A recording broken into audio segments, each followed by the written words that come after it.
Hariom friends, आज मैं एक पंचकोश की थ्योरी को लेकर के दोबारा आप सबके सामने उपस्थित हूं। फ्रेंड्स, पंचकोश जैसे कि शब्द से ही पता चलता है, 5 प्रकार के आवरण, 5 आवरण यानी कि 5 प्रकार के कवर्स। वो 5 प्रकार के कवर्स आखिर किसके ऊपर हैं और वो 5 कवर कौन से हैं, यही पंचकोश की थ्योरी है। फ्रेंड्स, यहाँ आप एक कोने में देख सकते हैं, मैंने एक चार्ट बनाया छोटा सा। ये जो बीच में एक योगी बैठा है या ध्यान कर रहा है, वो दरअसल वो आत्मा है, उसे हमने जीवात्मा माना। वो जीवात्मा है यानी कि वह आत्मा जो इस शरीर को धारण करती है।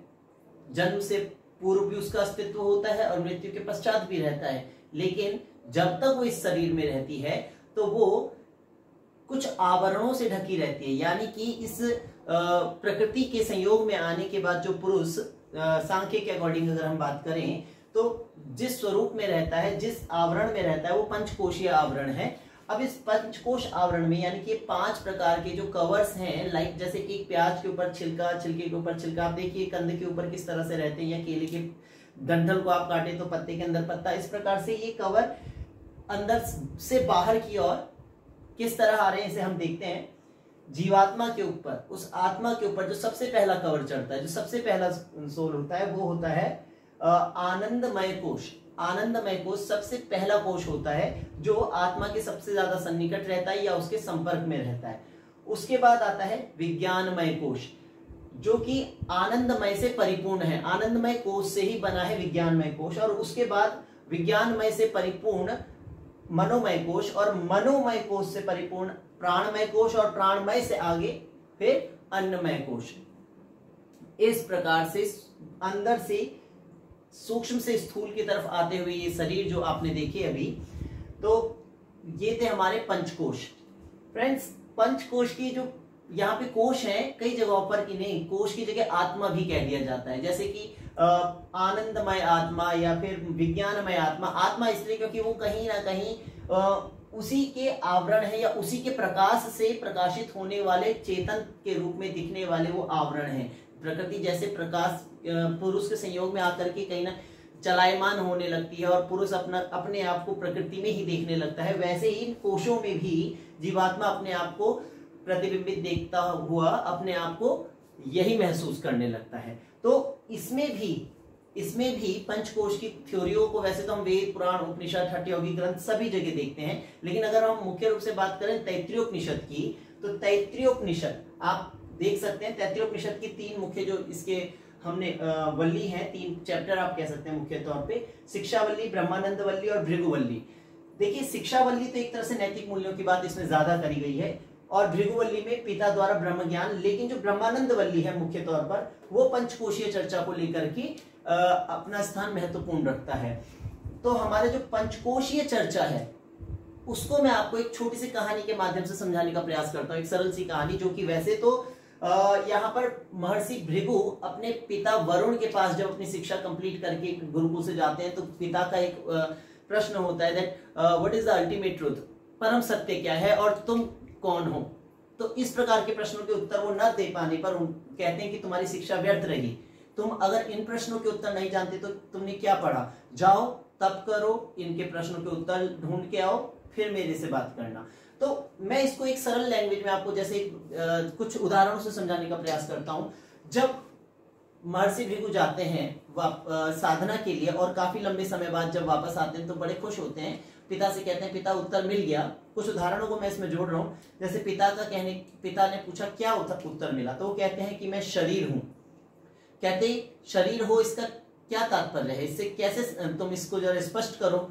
तो वो कहते हैं कि पिताजी, जब मैं कक्षा में होता हूं, मानिए उदाहरण मैं बता रहा हूं कि कक्षा में होने पर अगर आपकी प्रेजेंट अटेंडेंस लग रही है और आप वहां प्रेजेंट हैं तो आपकी अटेंडेंस लगती है। शारीरिक रूप से अगर आप वहां हैं और नहीं है तो आपकी एब्सेंट लगती है। तो पिताजी, मेरे शरीर के होने ना होने पर मेरे अस्तित्व को देखा जाता है, मैं शरीर हूं।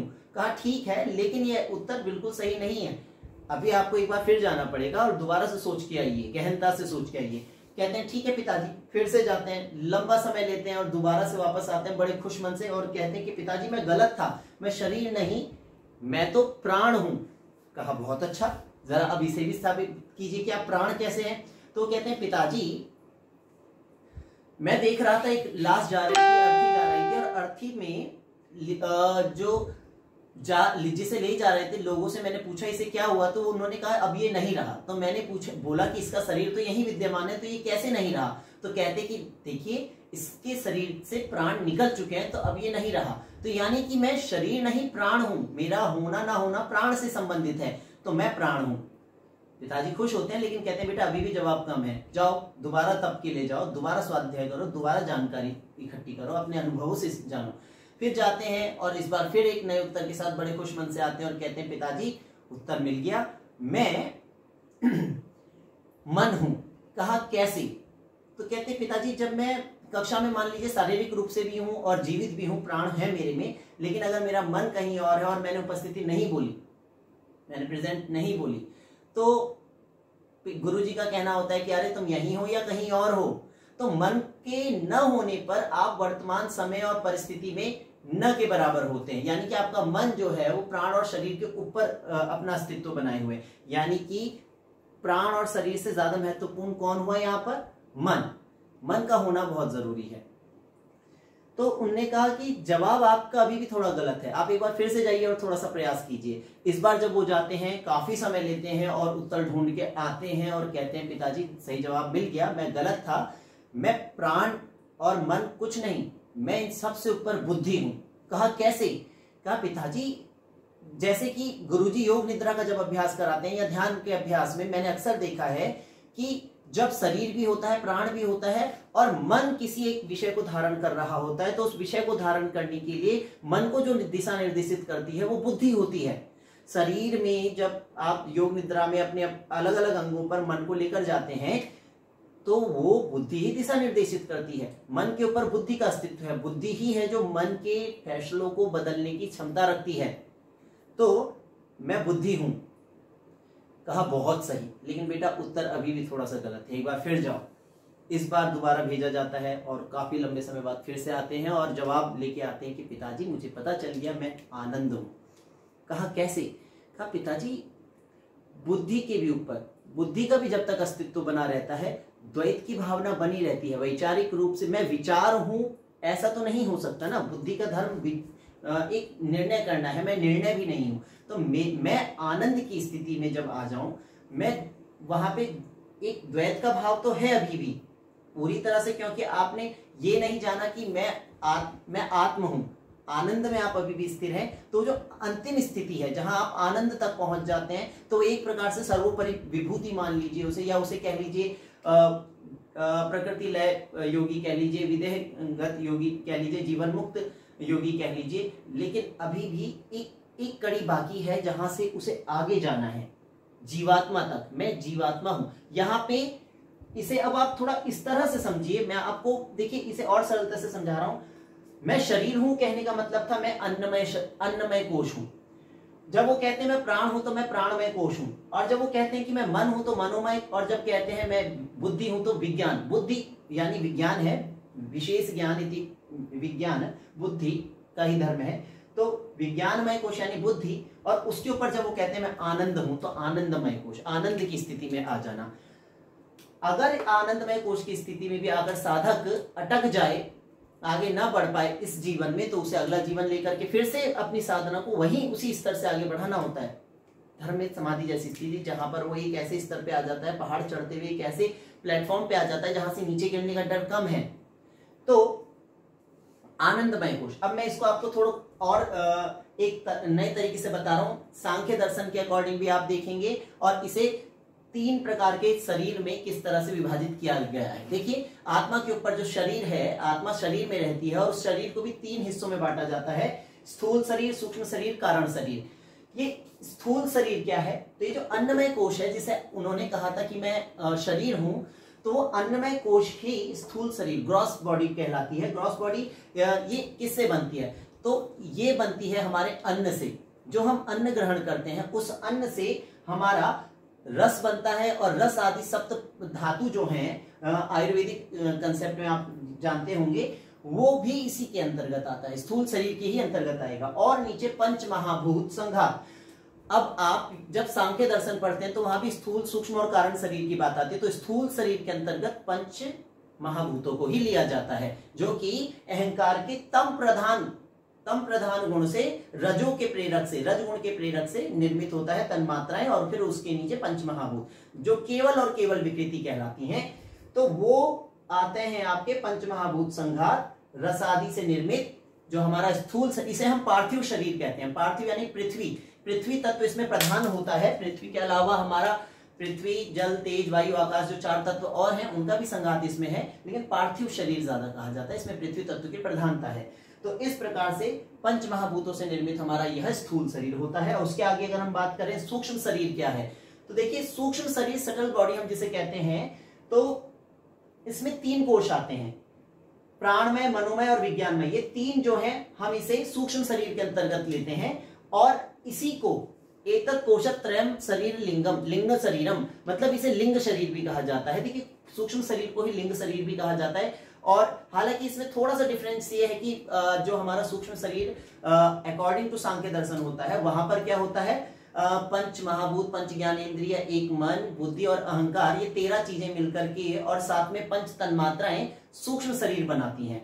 तो 11, 12, 13 और 5, यहां पे हो गए हमारे कितने, 17 चीजें मिलकर के हमारी बनती है सूक्ष्म शरीर। लेकिन अगर हम लिंग शरीर की बात करें तो लिंग शरीर में हम अहंकार को हटा देते हैं, पंच तन्मात्राओं को हटा देते हैं, और सिर्फ पंच ज्ञानेन्द्रिय, पंच कर्मेंद्रिय और मन, और साथ ही साथ पंच प्राण को रख देते हैं। तो देखिए पंच प्राण कंसेप्ट वहां पर इस तरह सांख्य में नहीं आता है, लेकिन हाँ लिंग शरीर के अंतर्गत ये भी औपनिषदिक परिभाषा है लिंग शरीर की भी। और वहीं तीसरी एक चीज आती है कारण शरीर। कारण शरीर भी, कारण का मतलब होता है जिसके माध्यम से पुरुष प्रकृति का भोग करे।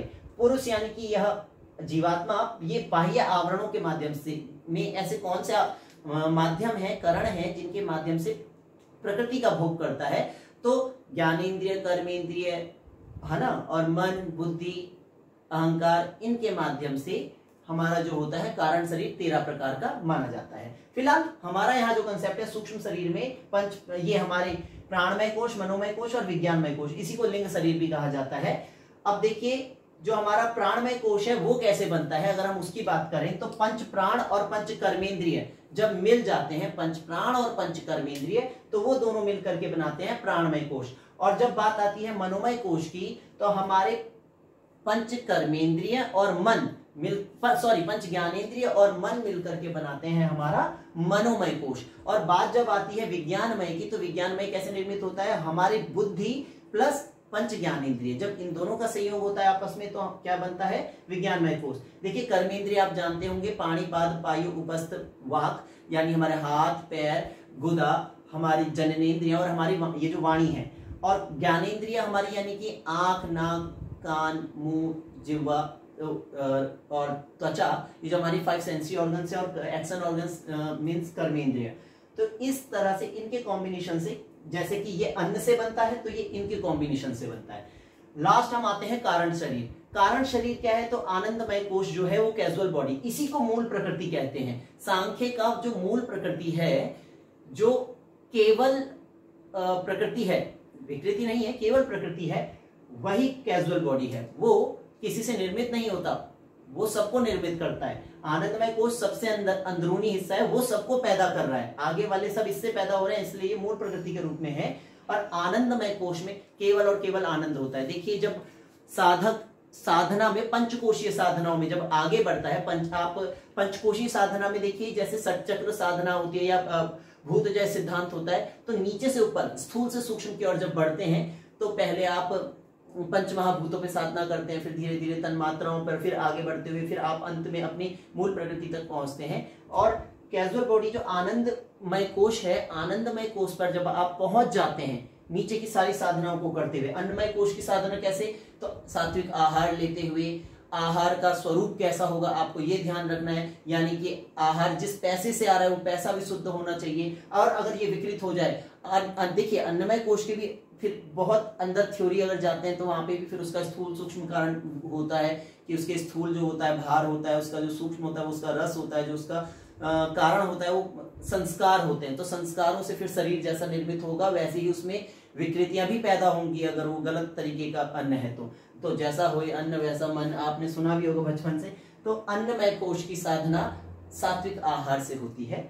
और जो हमारा प्राणमय कोश, मनोमय कोश और विज्ञानमय कोश है, अगर इनमें विकृति आ जाए तो प्राण की विकृति हम सभी जानते हैं, जैसे अन्न की विकृति आने पर अन्नमय कोश के शरीर में रोग उत्पन्न होते हैं। प्राणमय कोश से प्राण, हमारे 72,000 नाड़ियों में बहने वाला जो प्राण है, उस प्राण में यदि कहीं जनरल प्रॉब्लम हो तो हमारे कहीं ना कहीं ऊर्जा के संचरण में हमारा प्राण जो है विकृत होने पर शरीर में ऊर्जा की कमी या शरीर में तेजस्विता की कमी और शरीर में कई प्रकार के अनेक रोग उत्पन्न हो सकते हैं। मनोमय की बात करें तो आज मन से उत्पन्न अनेक प्रकार के रोग, साइकोलॉजिस्ट भाई लोग हमारे इतने लगे हुए हैं, मन से उत्पन्न 1,000-500,000 तरह की उन्होंने बीमारियां बता दी हैं।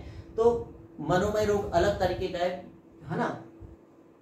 तो यही विज्ञान में जब बुद्धि के स्तर पे अगर आप निर्णय लेने की क्षमताएं आपकी कम हो जाए, आपकी विवेक मर जाए तो क्या हाल होगा सोचिए। तो देखिए प्राणमय कोश को शुद्ध करने के लिए जैसे कि प्राणायाम इत्यादि का जो अभ्यास बताया जाता है, या फिर स्वर योग का अभ्यास बताया जाता है, या फिर जितने भी हमारे मतलब स्वर से संबंधित अभ्यास हैं उनको ज्यादातर लिया जाता है। षट शुद्धि क्रियाएं जो हैं, षट क्रियाएं जो हैं शुद्धिकरण, उनको ले लिया जाता है, क्योंकि नाड़ियों में ही सबसे पहले प्रवाहित होता है, तो नाड़ी शुद्धि पहले करनी आवश्यक है। तो यहाँ पर और उसके बाद मनोमय कोश की बात करें तो मन को शुद्ध करने के लिए क्या होना चाहिए, तो मन के शुद्धिकरण की यहाँ पे बात जब आती है तो प्रत्याहार आदि जैसी चीजों की बात आती है, प्रत्याहार की बात आती है यहाँ पे आपको अपने मन को नियंत्रित करने के लिए।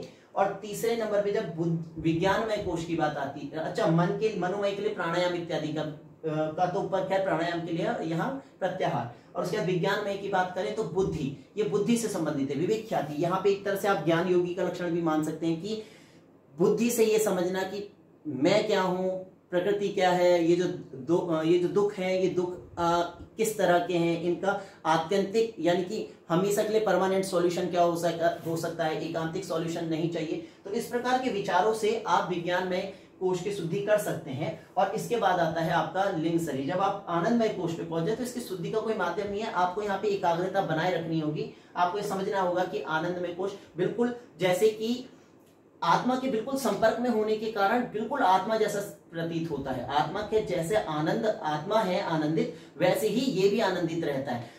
दूसरी बात कि बिल्कुल उसका प्रकाश इतना ज्यादा इस पे पड़ रहा होता है कि ये भी प्रकाशित हो रहा होता है। तो कई बार यहाँ पे साधक अटकते हैं, एक तरह की बहुत विशेष विभूति भी है ये अपने आप में। तो यहाँ पर क्या है, द्वैत की भाव कभी कभी रह जाता है यहाँ पे कभी कभी, क्योंकि अभी प्रकृति के तीनों को पूरी तरह से, जैसे कि आप चित्त की अलग अलग स्थितियों में भी जाकर के देखेंगे कि एकाग्र अवस्था आ जाती है तो वहां पे सत्व पूर्णतया प्रधान हो जाता है। लेकिन अभी भी निरुद्ध अवस्था आनी बाकी है, जहां पे पूरी तरह वो आनंद को भी त्याग दे और पूरी तरह अहम ब्रह्मास्मि तत्त्वमसि जैसे भाव को पूरी तरह आत्मसात कर आत्मा में स्थित हो जाए। तो ये है आनंदमय कोश। तो फ्रेंड्स, मैंने बड़े कम शब्दों में बहुत ही बड़ी थ्योरी को समझाने का प्रयास किया है।